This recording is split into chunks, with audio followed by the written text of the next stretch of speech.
អតិថិជនគាត់ចង់ធ្វើការកែសម្រួលសួនដោយសួនរបស់គាត់ធ្លាប់ដាំម្ដងរួចមកហើយប៉ុន្តែវាលែងស្អាតហើយវាមានចន្លោះប្រហោងគាត់ចង់ដាំបំពេញបន្ថែមដូចនេះខាងក្រុមការងាររបស់យើងក៏ចុះទៅដល់គេហដ្ឋានគាត់ផ្ទាល់តែម្ដងដើម្បីស្ដាប់យោបល់ក៏ដូចជាសិក្សាដល់ទីតាំងផ្ទាល់តែម្ដងបន្ទាប់ពីយើងពិភាក្សាគ្នារួចរាល់ហើយយើងក៏បានជាមតិរួមមួយដែលគេធ្វើតាមការចង់បានរបស់គាត់ដោយសារតែការចង់បានរបស់គាត់អត់ចង់បានភាពរញ៉េរញ៉ៃច្រើនទេជាពិសេសគាត់អត់ចង់បានផ្កាចម្រុះពណ៌ទេដោយសារតែគាត់ប្រាប់ថាគ្រួសាររបស់គាត់ស្រឡាញ់បែបបៃតងពណ៌បៃតងសុទ្ធតែម្ដងអញ្ចឹងយើងធ្វើការតម្រូវជូនតាមចិត្តអតិថិជនដោយសារតែជាធម្មតាមនុស្សម្នាក់មានការចង់បានមាន style រៀងខ្លួនក៏ដូចជាការស្រឡាញ់រៀងខ្លួនតែសម្រាប់គាត់ដូចគាត់ប្រាប់អញ្ចឹងដោយសារតែគ្រួសារគាត់ស្រឡាញ់បែបបៃតងអញ្ចឹងគាត់អត់ស្រឡាញ់ផ្កាផ្សេងទេទោះបីជាផ្កាមានពណ៌ដុំថ្មគ្រួអីក៏គាត់អត់ស្រឡាញ់ដែរដូចនេះយើងក៏បំពេញតាមតម្រូវការដែលភ្ញៀវចង់បានបន្ទាប់ពីយើងភាសាគ្នារួចបន្ទាប់បានមួយថ្ងៃយើងក៏ធ្វើការរៀបចំអីវ៉ាន់ដើម្បីទៅដល់គេហដ្ឋានគាត់តែម្ដងហើយថ្ងៃនេះដោយសារខ្ញុំទៅផ្ទាល់អញ្ចឹងខ្ញុំក៏ឆ្លៀតថតរូបទេសភាពទីក្រុងភ្នំពេញយើងឲ្យអ្នកទាំងអស់គ្នាបានមើលដែរជាធម្មតាបើសិនជាខាងក្រុមការងារគាត់ទៅ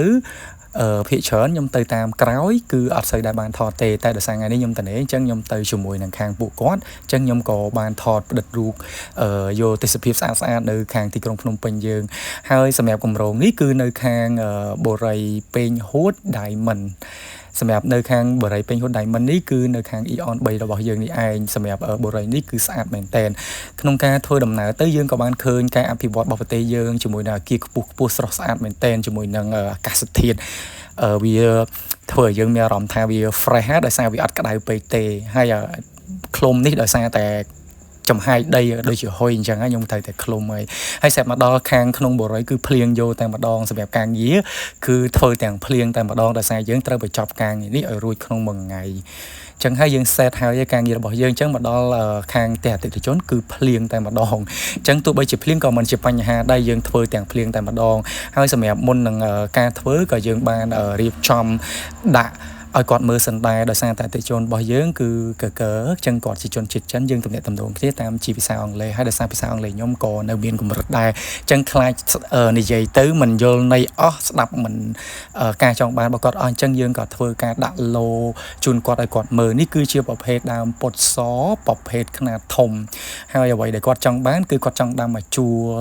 ខ្លោងវារបស់គាត់តែម្ដងហើយប្រវែងចន្លោះអីគឺយើងធ្វើការរៀបជូនគាត់ដោយសារគាត់ចង់បានបែបណាយើងបំពេញតាមការចង់បានរបស់គាត់អញ្ចឹងបន្ទាប់ពីអូខេជាមួយនឹងខាងម្ចាស់ផ្ទះហើយយើងក៏ចាប់ផ្ដើមធ្វើការដាំតែម្ដងក្នុងការដាំនេះគឺយើងធ្វើការជីកក៏ដូចជាបន្ថែមនៅដីជីបន្ថែមដោយសារតែដីរបស់គាត់ជាប្រភេទដីទន្លេអញ្ចឹងយើងក៏បានបកស្មៅហើយយើងក៏បានប្រើជីកប៉ុស្តិ៍បន្ថែមដើម្បីជំនួយឲ្យផ្កានេះវារឹតតែស្អាតបន្ទាប់ពីយើងធ្វើការ